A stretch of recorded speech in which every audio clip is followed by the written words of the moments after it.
Hi, my name is Karen, and I'm an American lay student of Ajahn Suchart, or Ajahn Suchart Abhijato, who's given me his permission to read his books to you for free. Ajahn Suchart's books and talks are always free. Any ads you may see or hear in this recording have been put there by the platform you are using to listen or view with for its own revenue, in exchange for letting us use their platform for free. Please forgive me for any mispronunciations of names or words and for any background noises, as I'm just making these recordings in my apartment with an unruly dog and in the middle of a city. We are reading Beyond Birth, Ajahn Suchart Abhijato, and Autobiography. This is the fifth recording, and we are resuming on page 82. We're still in the first chapter. The title of this subsection is called Considering Which Direction to Go. Right before the money that I brought back with me from the U.S. ran out, my tax refund from work was forwarded to the American Embassy, a little more than $100. Cashing the check helped extend my idle time. So even a few months after my return from the U.S., I still hadn't found work. I did look in the newspaper for job ads now and then, but not seriously. This caused my parents to worry about my way of life because they had no idea what I was thinking about and how I saw my future. To me, thoughts about which direction to take had always stewed in my mind, but a solution always came that I could follow. My parents never really knew what I was thinking because I never sought advice from anyone. I basically liked peacefulness, not so much socializing or flashy entertainment. I was not enamored with or eager to seek happiness from such things. I was never enthusiastic to find work or to have a family to satisfy the needs for pleasures. Instead, I have always looked for ways to take it easy and find peace of mind. After graduation, I was delighted that the burden of school had been lifted. But a new worry of having to work for a living soon appeared. Engineering consulting jobs that I was looking for were not plentiful in Thailand at that time. New engineering grads were usually sent out to do survey work in the forest or to oversee road or building construction, none of which met my wish to be an engineering designer working in an air-conditioned office.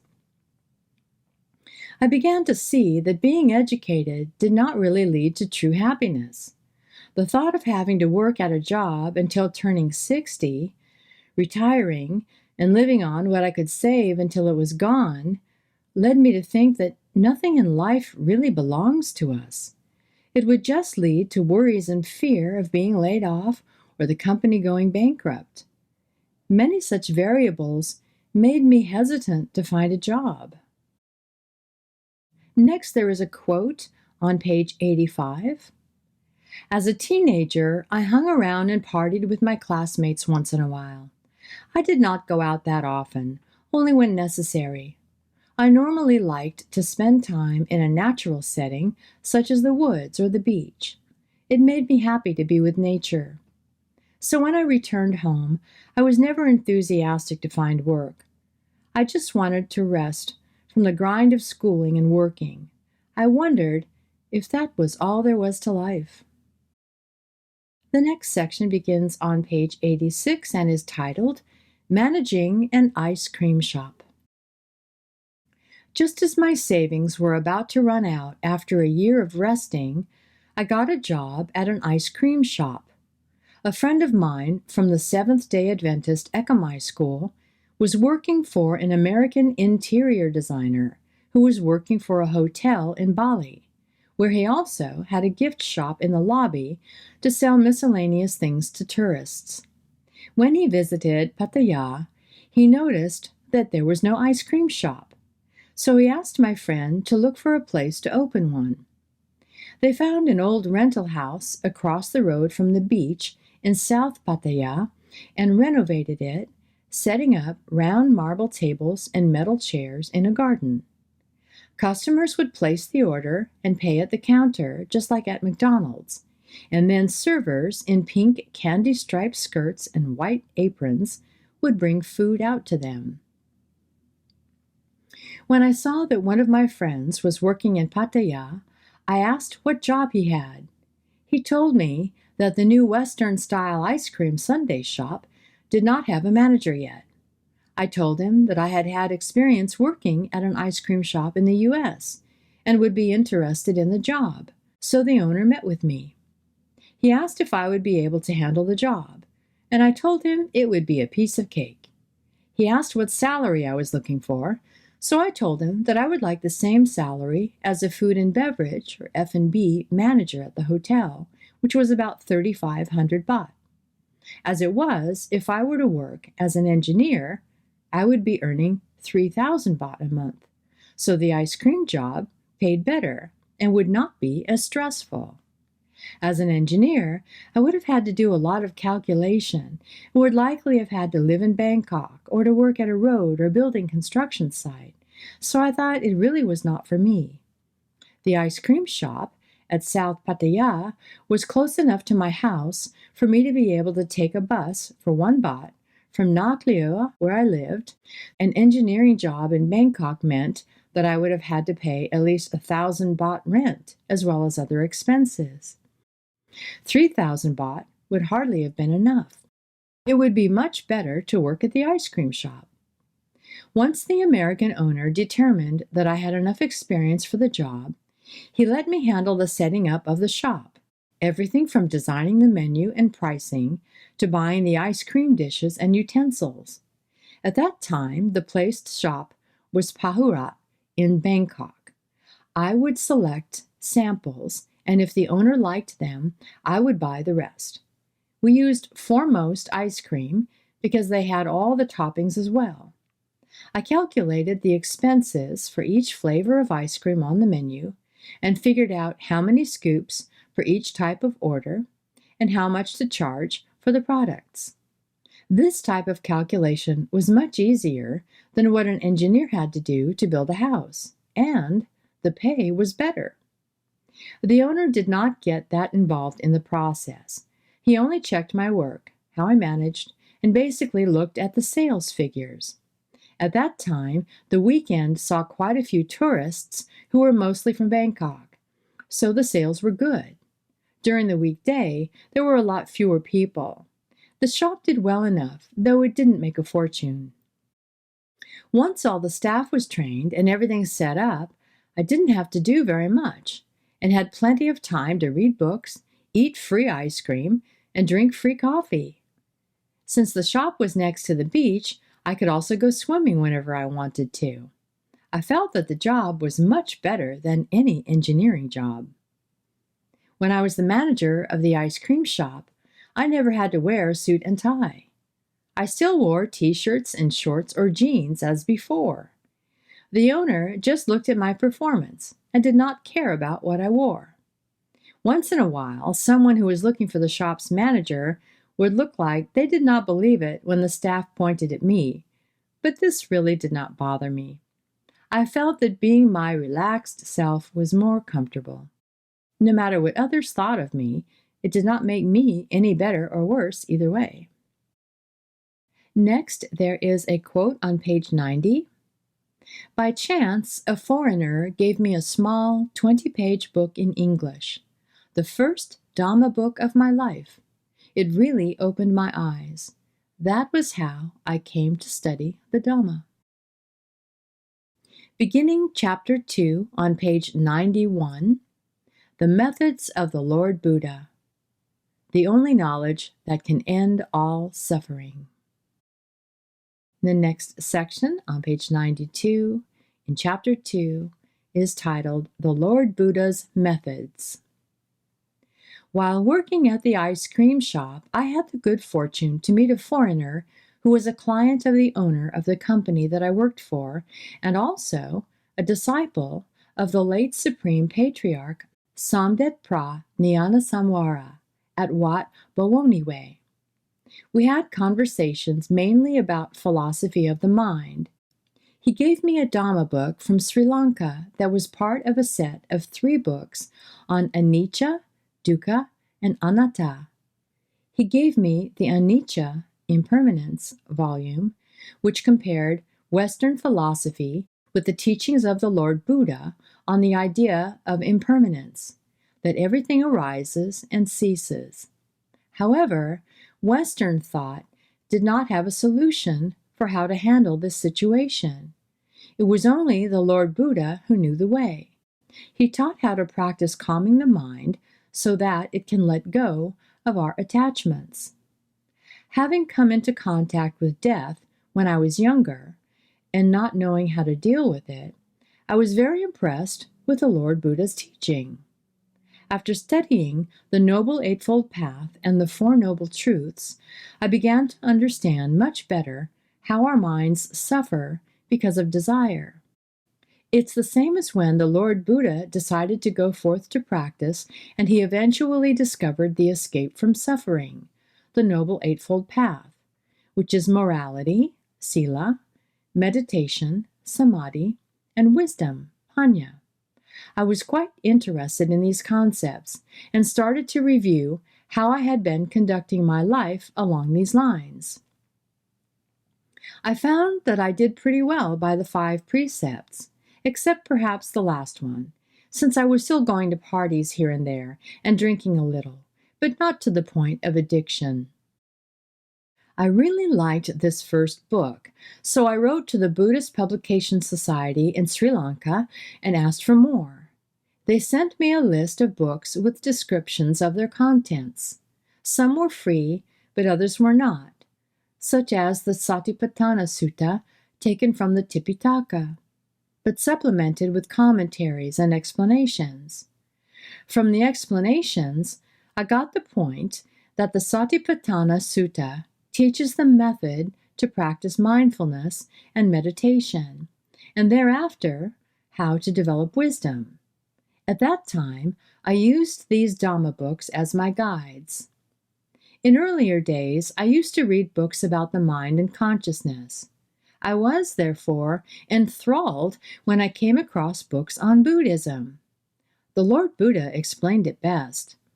What are we living our lives for? What are we born to do?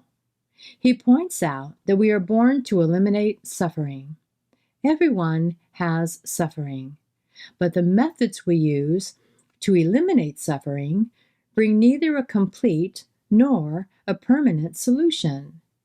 Whenever suffering arises, our minds tend to seek out entertainment, partying, drinking, or shopping. The feeling of suffering disappears temporarily, only to return again not long after. The Lord Buddha told us about the time when he was Prince Siddhartha. He tried to eliminate suffering in many ways, just like we do. There is only one way to end suffering, the Noble Eightfold Path. He saw that he would still have to experience aging, pain, and death. And the more we experience aging, pain, and death, the more suffering we will have. This is why we will not be able to eliminate our suffering by seeking out pleasure. I realized I had also tried to stop suffering by going places, by traveling to Europe. In my studies, I struggled very hard to graduate because I thought that it would stop my suffering. But going to study was suffering, and once it was done, there was more suffering to come. The suffering now was to look for a job. After working, the suffering was not knowing how long I would be in the job, or when I would be dismissed. At the workplace, there was the suffering associated with colleagues because of problems with them. I then knew that regardless of where I looked, there was nothing but suffering. What I had thought was a way to eliminate suffering turned out to be a way that led me running continuously towards suffering, with no end in sight. But when I read the Lord Buddha's teaching on solitude, I had the same view and thought, oh, staying alone, this is the best. By living with others, are we looking for them to help make us happy and stop suffering? But the more people we live with, the more issues we have to deal with. So happiness is not the only thing that comes from it, but also the suffering and problems of having to make others happy as well. Therefore, this is not a true way to stop suffering. Next, there is a quote on page 95. The problems of the mind arise from its desires, but we don't know how to stop them. Only the Lord Buddha knows completely every step of the path. The way to end suffering from the Lord Buddha's teaching is through practicing meditation and using wisdom to eradicate the mind's cravings and desires. From the first Dhamma book I read, I learned that the Lord Buddha showed that everything has the tilikana, the three characteristics of existence, anicca, dukkha, and anatta. We can't find happiness in this world, only suffering. We must find happiness from within. This got me interested in learning more about the ways of meditation. The next section begins on page 96, titled, A First Taste of Dhamma. After months of reading about meditation, wisdom, and much more, I never meditated until one day I said to myself, hey, practice what you've learned. When are you going to start? Ever since you've been learning about this, you haven't even tried it yet. With that thought, I sat down to meditate, practicing the mindfulness of in and out breathing, or anapanasati, as taught in the Four Foundations of Mindfulness Sutta. I started out sitting for 5 minutes, then 10, then 15 minutes progressively. At first, my thoughts wandered, so I tried to pull it back under control. After a while, I experienced a lightness of spirit. Fewer thoughts came while meditating, and this was a new experience. I liked it a lot. So after that, I sat in meditation several times a day. One day, sitting started to hurt and brought about stress and suffering. But not wanting to quit, I came up with using a mantra to help. At that time, I liked the word anicca, impermanence. So I kept repeating anicca, anicca, impermanence, impermanence. And after a while, the pain disappeared.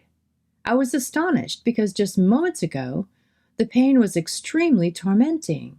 I recited the mantra quickly and didn't allow the mind to think.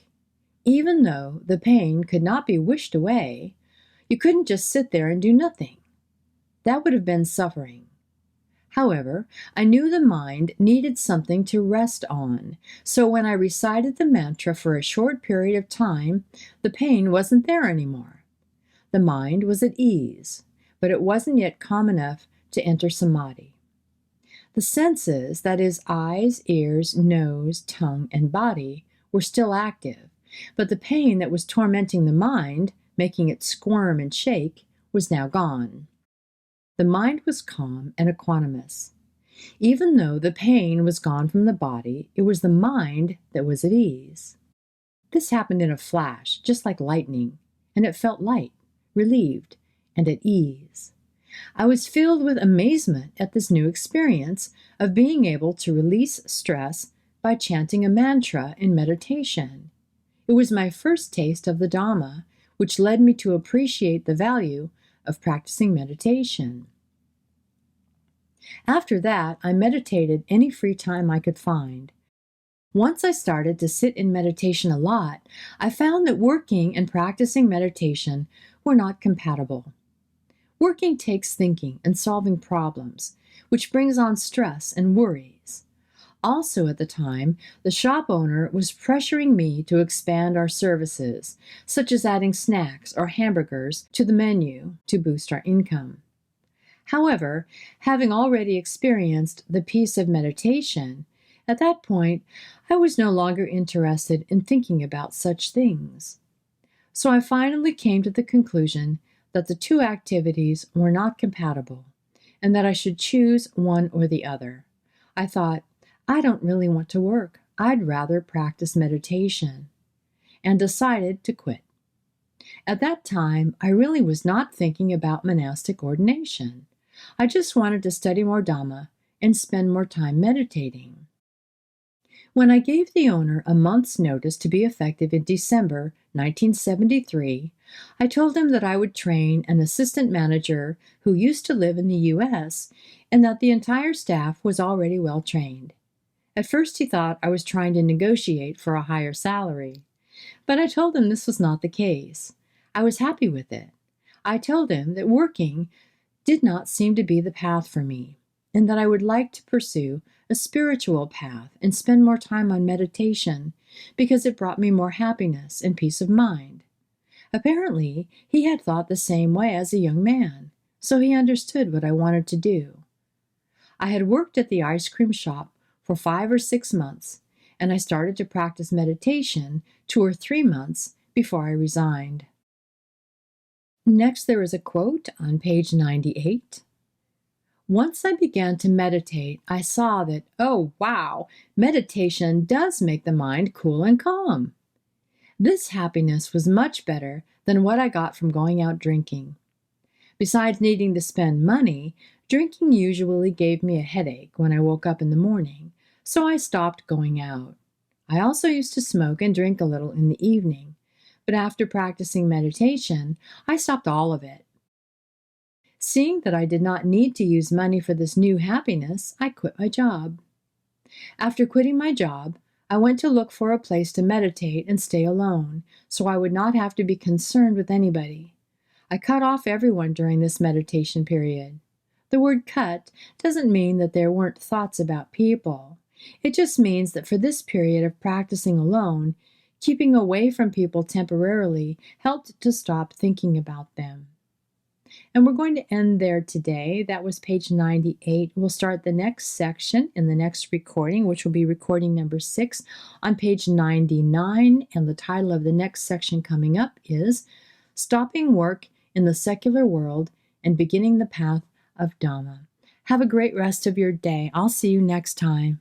With metta. Bye-bye.